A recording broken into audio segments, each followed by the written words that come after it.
Mister और Mrs Malhotra दोनों अपने कमरे में सो रहे थे। बाहर खूब अंधेरा था। आसमान में भी केवल तारे नजर आ रहे थे। दूर कहीं सियार के रोने की आवाज आ रही थी। घड़ी ने जैसे ही 12 बजाए, एक काली बिल्ली उनके कमरे में आ गई और रोने लगी। मिस्टर मल्होत्रा उसे भगाने के लिए अपनी जगह से उठे ही थे कि उन्होंने देखा मिसेस मल्होत्रा अचानक से अपनी जगह पर बैठ गई। कुछ पल के बाद यंत्रवत वो किचन में पहुंची और वहां पर रखा हुआ घासलेट का डिब्बा उन्होंने खुद पर डाल माचिस से आग लगा ली। उनकी चीखों से पूरा मोहल्ला गूंज उठा। सभी लोग उन्हें बचाने की कोशिश कर रहे थे, मगर वो उन्हें बचाने में नाकामयाब रहे। अगली सुबह जब इंस्पेक्टर उस जगह का निरीक्षण कर रहे थे तो उन्हें भी कुछ खास हासिल नहीं हुआ। कोई भी ऐसा सबूत या कोई जानकारी जो ये साबित कर सके कि मिसेस मल्होत्रा का खून हुआ है। इंस्पेक्टर साहब, आप मेरी बात क्यों नहीं मान रहे? मेरी वाइफ रात को मेरे पास ही सोई थी, अचानक सोते हुए उठी और किचन में आकर खुद को आग लगा ली। आपकी बात पर कैसे यकीन कर लूं? आपके घर पर पिछले 6 महीनों में ये तीसरी मौत है। हर बार आप मौत को हादसा बताने की कोशिश करते हैं या फिर कोई ऐसी कहानी सुनाते हैं जिसके सच होने पर हमें शक होता है। आज आप कह रहे हैं कि उन्होंने नींद में उठकर उन्होंने खुद को जला लिया। माफ कीजिएगा मिस्टर मल्होत्रा, आप किसी बच्चे को भी ये कहानी सुनाएंगे ना तो उसे भी यकीन नहीं होगा। हाल फिलहाल के लिए आपके खिलाफ कोई सबूत नहीं है, मगर जल्द ही मैं आपके खिलाफ कोई ना कोई सबूत जरूर ढूंढ लूंगा। फिर आप जेल की सलाखों के पीछे नई कहानियां बनाते रहिएगा। मैं सच कह रहा हूँ, मेरी बात का यकीन कीजिए। मिस्टर मल्होत्रा की बात सुनकर इंस्पेक्टर अपने एक हवलदार को उनके घर के बाहर निगरानी करने के लिए छोड़कर चला जाता है तो उसकी निगाह बाहर के बगीचे पर पड़ती है। पूरा बगीचा सूखा हुआ था, मानो जेठ की दोपहर में झुलस गया हो। इंस्पेक्टर मन ही मन सोचने लगा, अभी तो सावन के दिन है, सावन में तो दीवारों पर भी हरी घास उगाती है, फिर कैसे ये जमीन बंजर पड़ सकती है? आसपास के घरों में तो हरियाली है। इंस्पेक्टर के जाने के बाद मिस्टर मल्होत्रा एक चेयर पर अपना सिर पकड़कर बैठ गए और उनकी आंखों के आगे सारी पुरानी बातें घूम रही थी।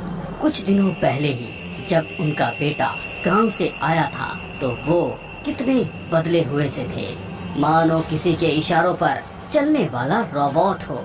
रवि, कहाँ हो तुम? यहाँ आओ, खाना तैयार है। उनके बार बार बुलाने पर भी उनका बेटा जब उनके पास नहीं आया तो वो उसके कमरे में गई।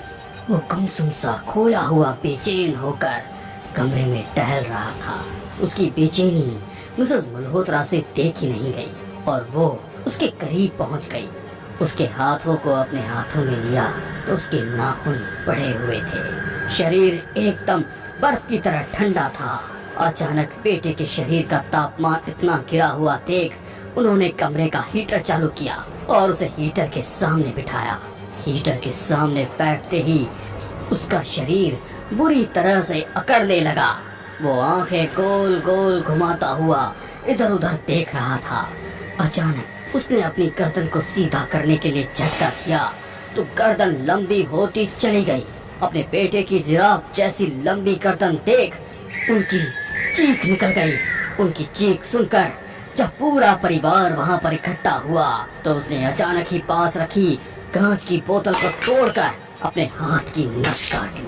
संयोग से उस दिन भी अमावस्या थी। मिस्टर मल्होत्रा आराम कुर्सी पर बैठ कुछ सोच रहे हैं। बेटे की दर्दनाक मौत का घाव भरा भी नहीं था कि आज पत्नी की हत्या। ये हत्या है या आत्महत्या या कुछ और, कुछ समझ नहीं आ रहा कि चल क्या रहा है इस घर में। जब से इस नए घर में रहने आए कुछ भी अच्छा नहीं हुआ है। सोचते हुए मिस्टर मल्होत्रा दोबारा अतीत में पहुंच गए। पूरा घर खूबसूरत लाइटिंग और फूलों से सजा हुआ है। मेहमानों का आना जाना चालू है। मिस्टर और मिसेस मल्होत्रा सारे मेहमानों के स्वागत में व्यस्त थे। मान गए आपकी चॉइस को मिसेस मल्होत्रा। मल्होत्रा साहब के रिटायरमेंट के बाद रहने के लिए बहुत ही बढ़िया लोकेलिटी पसंद की है आपने। मगर सुना है यहाँ पर पहले कभी कहते हुए पहला मेहमान चुप हो गया, मगर उसकी अधूरी बात को पूरा करते हुए दूसरे मेहमान ने बीच में ही बोल दिया। क्या कहना चाहते हो शर्मा जी? यही ना कि यहाँ पर पहले कबीले के लोग रहा करते थे जो आत्माओं को वश में कर लेते थे। यार सुना तो यही है, पर इस जगह के बारे में क्या ये सच है? तुम भी ना किसी के हाउस वार्मिंग पार्टी को एंजॉय करने की बजाय वहाँ के खड़े हुए मुर्दे उखाड़ रहे हो। अरे मैं तो नॉर्मल बात कर रहा था, तुम तो बुरा मान गए। मगर फिर भी कहूँगा, पार्टी वगैरह तो ठीक है, एक बार ग्रह शांति की पूजा जरूर करा लेनी चाहिए। सुना है आज भी कई लोगों को कबीले के लोग अमावस्या को दिखाई देते हैं। वो इंसान या जानवर किसी के भी शरीर पर कब्जा कर सकते हैं। और हाँ, शायद कल ही अमावस्या है भाई। उन लोगों की बातें सुनकर मिसेस मल्होत्रा बहुत डर गई थी। अमावस्या के दिन सुबह ही उन्होंने भगवान की विशेष पूजा अर्चना की। उसके बाद शाम होते ही घर में कंडे की अग्नि का धुआं करने लगी। ये सब क्या बेवकूफी है? पढ़े लिखे होने के बावजूद भी इन सब अंधविश्वासों पर यकीन कर रही हो। कल ही घर का इनॉग्रेशन हुआ है और आज तुमने सारी दीवारें काली कर दी। मिस्टर मल्होत्रा के गुस्सा होने के बावजूद मिसेस मल्होत्रा नहीं मानी और उन्होंने घर के चारों तरफ मंदिर से लाई हुई हवन की राख से एक घेरा बना दिया। जैसे ही रात के 12 बजे घर के आसपास बहुत आवाजें आने लगी, मानो कोई परेशानी में हो और दर्द से करारा। आवाज सुनकर मिसेस मल्होत्रा की नींद खुल गई। उठिए, देखो बाहर से किसी की आवाज आ रही है। उनकी बात सुनकर भी मिस्टर मल्होत्रा ने अनसुना कर दिया। मिसेस मल्होत्रा को अकेले बाहर जाने में डर लग रहा था। तभी अचानक जोर से किसी के चीखने की आवाज आई और सब कुछ खामोश हो गया। उन्होंने धीरे से खिड़की में देखा तो कोई जानवर खुद को ही नुकसान पहुंचा रहा था। अगली सुबह आंगन में एक कुत्ते की लाश पड़ी हुई थी। सभी हैरान थे कि मेन गेट बंद होने के बावजूद ये कुत्ता घर के आंगन में कैसे आया। और दूसरा बड़ा सवाल ये था कि यदि वो आंगन में आ भी गया तो उसे मारा किसने? कई सारे अनसुलझे सवालों से जूझते हुए उन्होंने उस कुत्ते की लाश को आंगन में से हटवा दिया। देखा आपने, कल अमावस्या की रात थी और आंगन में इस तरह कुत्ते की लाश का मिलना, इतनी छत विछत थी मानो किसी ने उसे मारकर कोई दुश्मनी निकाली हो। अरे ये भी तो हो सकता है कि तुमने जो टोटका किया था ना, उसके कारण वो जानवर परेशान हो गए और आज के बाद कोई टोटका करने की जरूरत नहीं है, समझी तुम? उस दिन मिसेस मल्होत्रा को तो समझा दिया, मगर आज समझ नहीं आ रहा कि वो क्या करे। पत्नी और बेटे के बाद कहीं अब अगली बारी उनकी ही तो नहीं। सोचते हुए उनका पूरा शरीर पसीना पसीना हो गया। मुझे जरूर किसी की मदद लेनी चाहिए, कहते हुए वो अपने चेयर से खड़े ही हुए थे कि अचानक उनका पूरा शरीर अकड़ने लगा। उनके सामने पत्नी, बेटा और वो घायल कुत्ता खड़ा था। उन्हें देखकर उनके चेहरे पर मुस्कुराहट आने लगी।